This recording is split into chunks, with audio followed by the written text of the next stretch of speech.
Hi guys, welcome back to PlanetMithril. My name is Mithril, and today I'm back with my Battlefield Basics series of videos, and today I'll be showing you how to make some super quick, super easy, and most importantly, really effective Goblin Town bases for your hordes of Misty Mountain dwellers.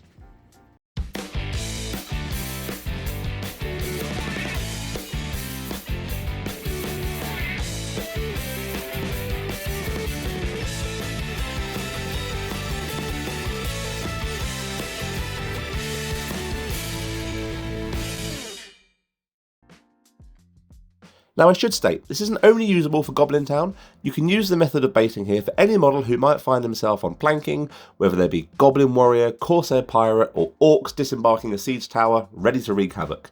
The possibilities really are endless here, and I'm excited to show further customization options, but for today, I'll just be sticking to a super simple, basic base, using nothing but coffee stirrers, glue, and a good bit of paint. Let's get to it, guys.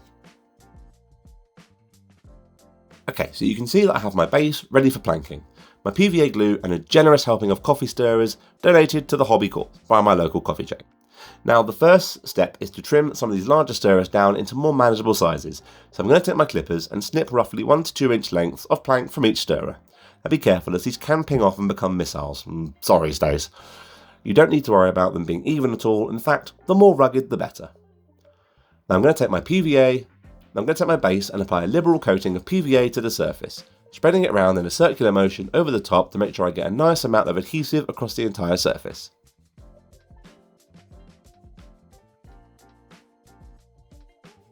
Now I'm going to gently but firmly taking my smaller sections of plank and press them into my gluey base. You'll probably find you'll need between 4 and 5 planks per base, and you want to adhere them in such a way that there's a very small gap in between to simulate the gaps in wooden walkways. Now you can play around with this and create some bigger gaps to really add character to some of the bases if you want. Once the planks are in place, it's time to let them dry.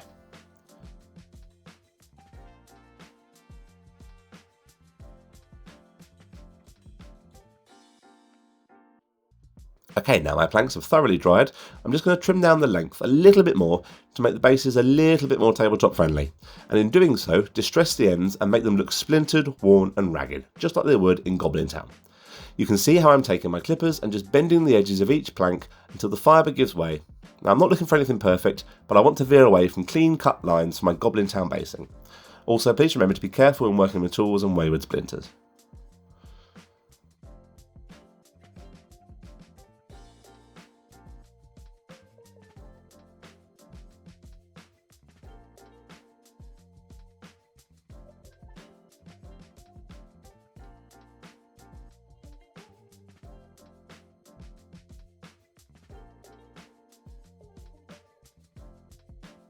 Okay, now it's time to paint. I'm starting off by giving my Goblin Town base a thorough base coat using dry bark, making sure I work this into whatever grooves I've made in the planking itself, letting the grain of the wood stirrer absorb the paint where it can and getting a nice solid coat. I'm using an old raggedy brush for this, as painting the splintered ends can cause damage to the brush, and I don't want to risk any of my nice posh brushes. Thankfully, the paint here will help seal the ends and make them a little bit less pointy on the board.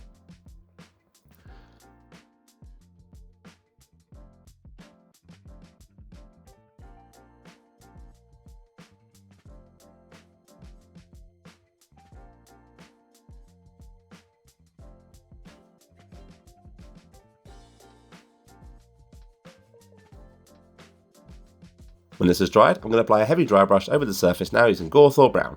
I'm using a large flat dry brush for this to help get the best coverage over the inherent wood grain texture of the stirrer.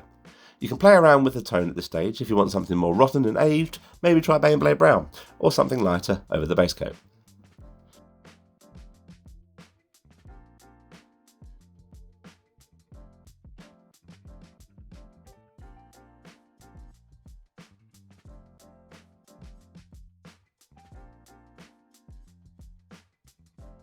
I'm now applying a lighter dry brush over the base using Screaming Skull. At this point I'm hoping just to pick out the upper texture of the wood in the previous dry brush and base coat showing underneath for quick and easy shading.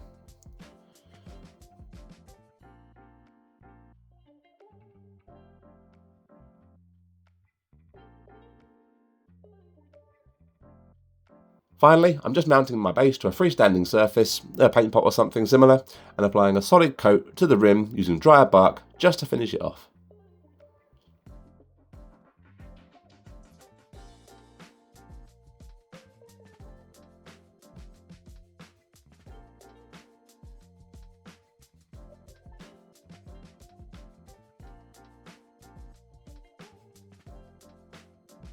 That's it.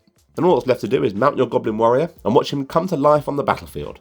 There is so much scope to adding extra details and changing up the look and feel of your Goblin Town bases to really create some stunning models. I'll be going over a few in a future video, but for now I hope this tutorial helps you get some super awesome, super quick and cost effective basing for your hordes of mountain dwelling goblins or even pirate scum. Thank you guys so much for watching. I really hope you enjoyed today's video. Don't forget to like, comment and subscribe and hit the bell to make sure you never miss a Mithril upload.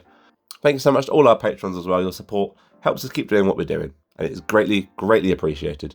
Until next time, guys, take care, and as always, happy hobbying.